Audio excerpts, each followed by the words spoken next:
The Galaxy S23 Ultra might be the best smartphone in the world right now, but iOS users would disagree and say that is the 14 Pro or Pro Max. After picking up the Galaxy S23 Ultra a couple months ago and the iPhone 14 Pro Max 6 months ago, I've done speed tests, full comparisons on these phones, and I've decided that I'm just going to use both of them. And in this video, I want to explain to you by the end of this video why I decided that I'm just not going to pick and choose. I'm going to use both devices. Now, I realize that I am fortunate enough to do that. Not everybody is. And so you can gather insights in this video as to which phone might be better for you. But I do have a full comparison if you want to check that out. I'll leave that down below in the description.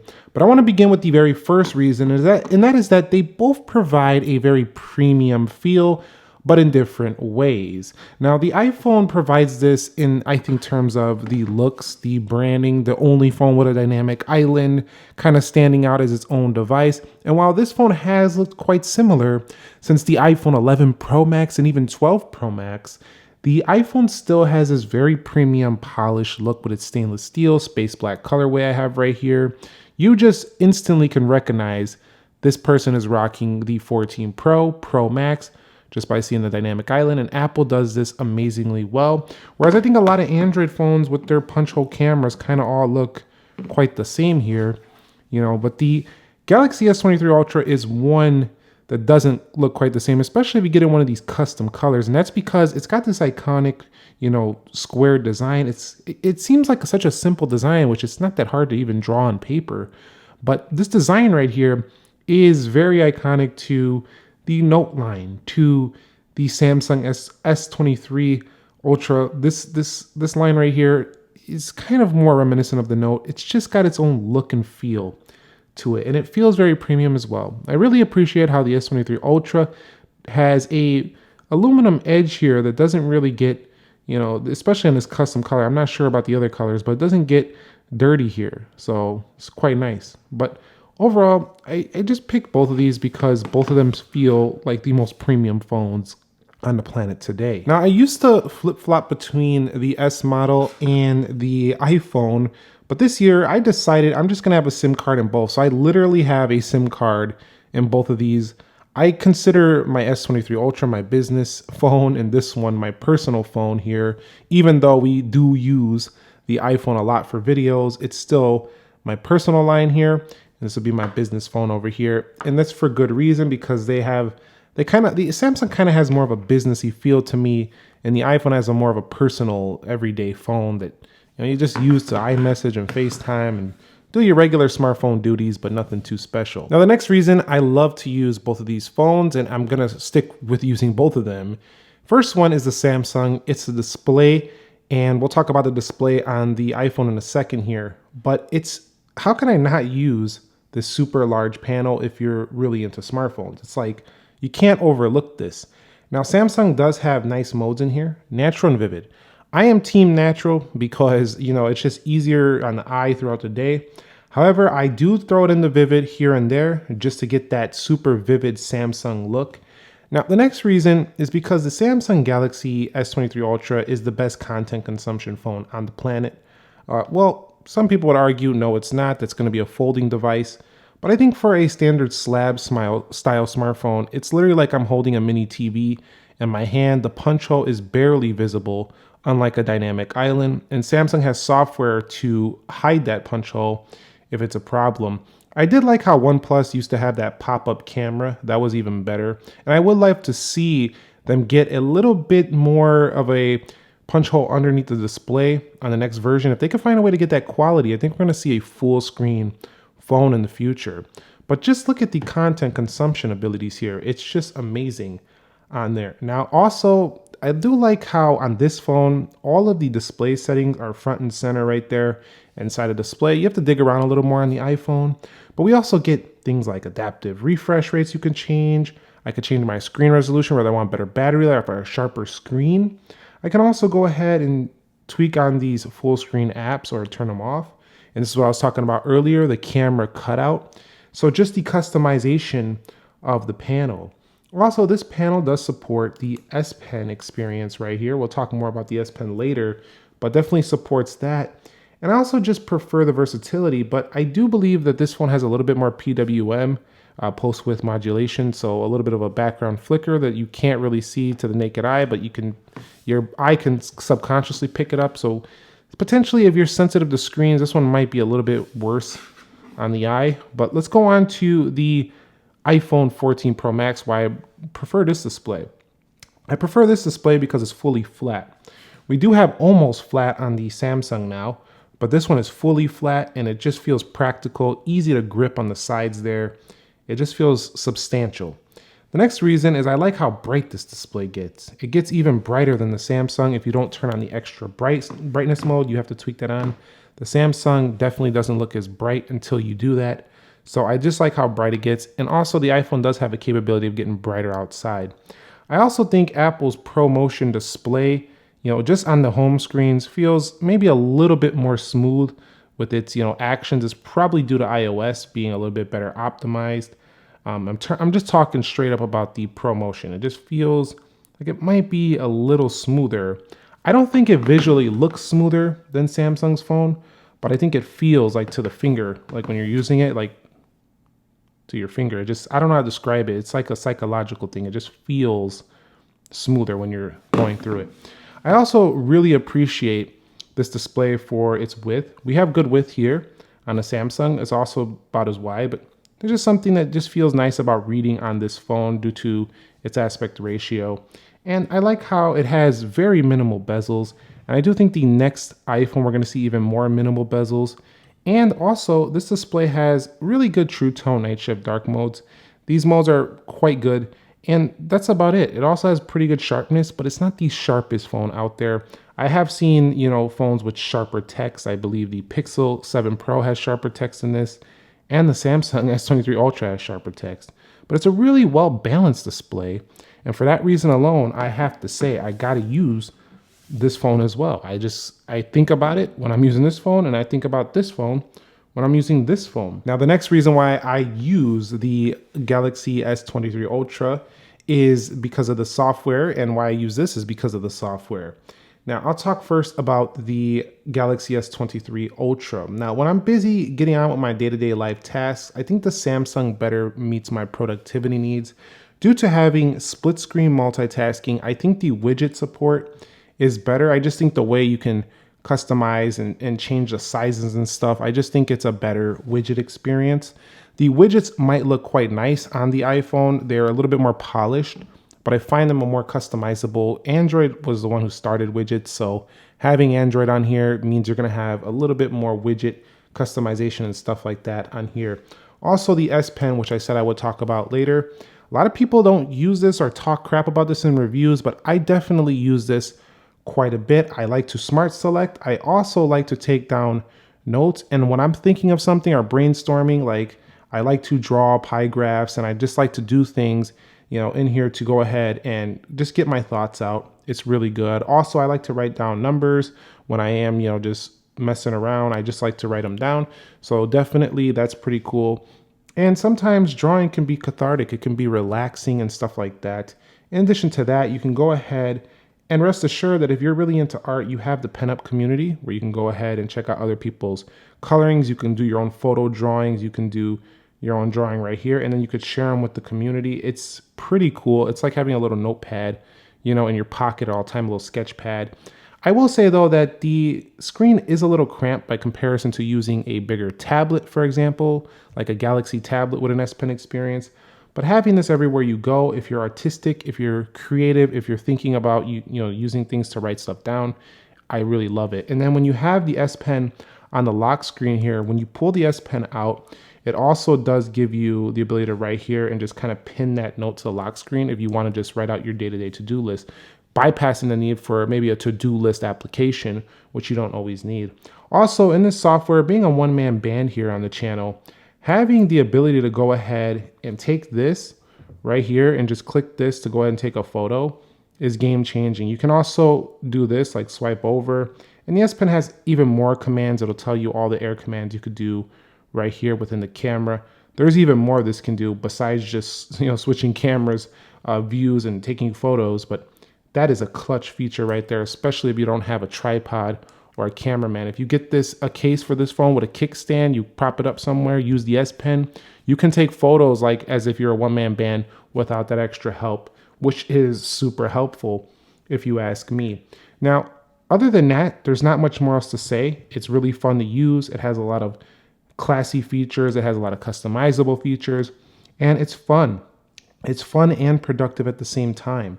One thing I will say that I can't get over with the iPhone is its polish. I think it's more minimal. It just is easy to use day to day. And when I use it, I feel like I'm less thinking about my phone. I'm on my phone a little bit less. I feel like with the Samsung, I am playing around with it a little bit more. I'm just a little bit more entertained by it, a little bit more distracted by it. Whereas with the iPhone, it just kind of blends in the background. And that can be very clutch for people who are very busy. They don't got time to be messing around with a phone. They just need it to work and work all the time. Like a pair of shoes, like a pair of, whatever jeans, you just throw them on, you just throw it in your pocket, it just works. Like that's kind of how the iPhone feels to me. And then you have iMessage, of course, and FaceTime, and the family and friends are on there. So definitely that's huge for me. Now, people are watching this in other countries are going to say, I don't use iMessage, FaceTime. We use WhatsApp. We use this, we use that. There's different applications depending where you're at. But in the United States, where I'm based out of, iOS is king in terms of, having the ability to communicate with people. Like it's the #1 platform in the US. So definitely it's kind of hard to not use this software when you're here. I also like the software support and updates. It definitely gets software support and updates a lot. We just got a quick security response yesterday. And I do like iOS for just having a lot of nice features without, doing it. It's kind of simple, but also feature packed. And the applications on iOS to me are sometimes a little bit better made, a little bit more polished, and it just makes the experience feel a little higher end. The ecosystem is also clutch as well. Using my Apple TV, this works as a remote, connecting the AirPods, airdropping between my Mac. The Samsung does tend to slow me down a little bit when it comes to transferring speeds and stuff like that. I have to use a USB-C to my Mac to get the files off of here. When you have Windows computers, though, let me mention that here. The Samsung is better than the iPhone because you can link to Windows. You can quick share with other Android devices. You can smart view to Samsung monitors or other TVs that support mirroring. So there's a lot of great features here. You just have to be within that ecosystem. So ecosystems are key, if you really want everything to be smooth. But for me, I don't really mind the little slight workarounds. I like using both of them. Now, when it comes to the performance, we have a Qualcomm Snapdragon 8 Gen 2 on the left. We also have an Apple A16 on the right. You watched my speed test. You know that the Samsung phone has won it out in 3D Mark. You've seen the iPhone win it out in things like Geekbench. I will tell you, all in all, the Samsung phone to me has actually performed a little bit more consistently since I've had it. The iPhone actually crashes up sometimes. It locks up sometimes, where it will just pause in the lock screen. It's rare. It doesn't happen all the time, and it has gotten better since day one.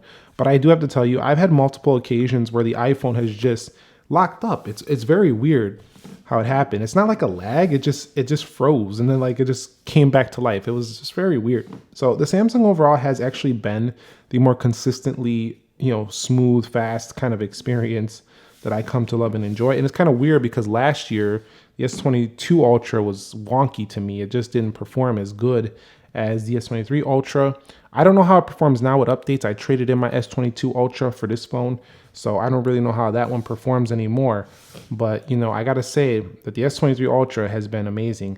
I still think the iPhone is faster in some scenarios, but the S23 Ultra definitely does really good in sustained performance, and it stays pretty cool under gaming by comparison to the 14 Pro Max. But both of them incredibly powerful devices. So for that reason, I love using both of these. I don't really want to use one or the other because I like to explore the powers of both phones. All right, guys. So the next reason is their cameras. And this picture is a little sneak peek of something to come. Can't tell you what it is exactly. All I can show you is the brand, but I can't tell you exactly what's coming. But I will tell you that in terms of the cameras, I love using both of these for different reasons. I'm gonna make this short and sweet. I like using the Samsung simply for the zoom and the versatility. I love these features. Having the ability to move them down here, I love this. I love the fact that my camera is customizable how I like it. I love this camera. I don't know how else to say it. You just have the ability to have night mode, food modes, and these food modes really make your food pop. You have expert raw pro modes. It's a dream to use. And I really feel like this is where the Galaxy S23 Ultra gives you, its price tag. You get your money's worth. The camera. Because the camera on here, I would rather use this than my regular cameras when I go out and about, play around with the raw modes and stuff like that. It's amazing. Now over here, I love using the iPhone for this right here, video. I can't get over how nice the video looks on the iPhone. The iPhone's video literally is like one of the most reliable systems on the planet today, and the focus is absolutely ridiculous. Like, this reminds me, I used to use a camcorder on this channel. I don't use it anymore, but the camcorder never had a focusing issue ever. That's kind of what this feels like. Now, I will say with the iPhone 14 Pro Max, the minimum focusing distance has changed due to the aperture, but the macro modes on here, also quite good. And the portrait is good, it's got improved. It's not really about the rest of it for me. It's mostly the video, the front-facing camera quality, the social media aspect, just the natural look of photos. I think iPhones now have a very iPhone look though. Like, a lot of people can tell when you took a photo with an iPhone. I think people are starting to realize you can also tell when somebody took a photo with a Samsung phone as well. It's pretty apparent as well that you took a photo with this these days, but not quite as much, I think, as the iPhone. The iPhone has its own look, but honestly, those are the reasons why I can't get over using both of these. I got to use this one for video. I just rely on it all the time. And while the video is quite freaking amazing on the Galaxy S23 Ultra, I don't like it quite as much as the iPhone's video. It's still very good. One thing I will say about the S23 Ultra is the photos aren't quite as natural. They do bump up some sharpening and vividness, basically, I think, in the post-processing department. But they're more photos that are ready to share without any editing being needed to be done. But if you like a more raw photo, I'm going to tweak it myself, a little bit more natural. The iPhone's got that nailed down for you. So, I mean, gosh, it just makes me so excited. These two cameras, I'm just so grateful, so blessed to be able to use these two phones. And I'm grateful for you guys watching, because I love doing this, and I love, the fact that I can use these and just basically give you the information you need to know, whether this is going to be the phone for you or this is going to be the phone for you either. The next one is going to be the battery life on these two phones. I know that of all the smartphones that I have reviewed, I have purchased in my life and throughout this channel, that with these two phones right here, I can use them the way I want to use them, like a power user all day, every day, heavy, and I'm getting through the full day, no problem. Now, I will say I find that the iPhone is a little bit better when it comes to battery in terms of the standby time. The Samsung goes from like 100 to like 90 very fast. It always does this. Can we fix this? It's a little bit better than before. It doesn't go down quite as fast as like prior Samsung phone, but it still doesn't, stay at the 100 for a while. But once the iPhone's under 100, it starts draining much faster. Either way you look at it, I can go out with either of these phones at 100%, and I'm going to go out there throughout my day, do whatever I got to do, and I'm going to have plenty of battery life. I don't got to worry about it. The only time I would worry about this is if I know I'm not going to be home like for 2 days, or maybe even into the next day, or if I'm going to an event where I got to use a lot of camera and video and it's like an all day thing, then I definitely would be a little concerned, because the camera, video, that stuff will drain the heck out of these phones. And also there's another thing that drains the heck out of these phones, and that's when you have them in direct sunlight and they boost to their maximum brightness. When they go there, they start draining some battery pretty quickly. So they do have their areas where they will drain quickly, but normal everyday use, these are the best of the best out there, I feel like, in battery life. The next one, I love both these phones for their reception and their mobile performance. Now, when it comes to phone call quality, I do like the Samsung. I feel like it has better reception. I always have full strength everywhere I go. The iPhone has really good reception as well, especially compared to yesteryear phones like the iPhone 11 Pro Max, the iPhone 11 Pro. It improved with the 12 Pro. It got better with the 13 Pro. And it's the best I've seen it on the iPhone 14 Pro and Pro Max. But the Samsung, I feel, still has faster connectivity, faster 5G. It just feels a little snappier in those areas. I don't know how to describe it. That's just my experience. So it's my opinion, what I've experienced. But this iPhone is very good and very fast as well. So I don't really have an issue with it. I just feel like the Samsung's a little better with the 5G All in all, the audio quality coming out the speakers is good on both of them. They both can connect to things like Galaxy Buds and AirPods, so you can do that. You can get Beats, you can get other third party. They do that very fast as well. They don't have headphone jacks, so you have to use Bluetooth, but overall, thumbs up here. Connecting to cars and infotainment systems, fast on both of them. Thumbs up there as well. So as you can see throughout this video, these are the reasons why I cannot stop using both of these. If I leave the Samsung Galaxy S23 Ultra behind, I am missing out on an incredible amount of features that really enhance my productivity day to day.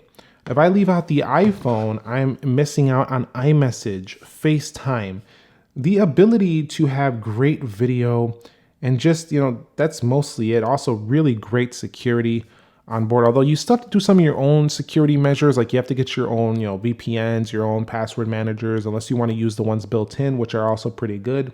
But if you want even more security, you might want to use your own password management. There's other things you got to do for security, but this one really makes me feel quite secure. I also like Samsung Knox, and Samsung has been improving their security. They even have a whole security section. They have McAfee built right in. So definitely there's a lot of secure, stuff you can do on here as well. Just don't download some of those weird applications on Play Store because some of them do have malware. I only stick with tried and true well-known applications. You don't want to play around with that stuff because there are some scam artists out here. You even see them in the comments every day trying to scam people. So watch out for that too. Anyway, this is why I want to use both of these phones and why this year I decided enough's enough with I'm just going to use the iPhone. I'm just going to use the Samsung. I decided to use both. And some people just can't wrap their head around that sometimes. Like, how could you be using the Samsung or the iPhone's the best? The Samsung sucks, blah, blah, blah. Why can't we just, have some fairness here and just like both? There's nothing wrong with liking both. You ever seen a driveway? You ever seen somebody that has a Chevy and a Ford, a Lexus and an Acura, a Toyota and a Kia? Like, what does it matter if they have a Ferrari and a Lambo, a BMW and a Mercedes? You can have both and enjoy both for different reasons. Nothing wrong with that. Thumbs up if you enjoyed it. Subscribe if you haven't already. And let me know what else you want to see going forward. I'll catch you all in the very next episode. Nick here. Be sure to be well and peace.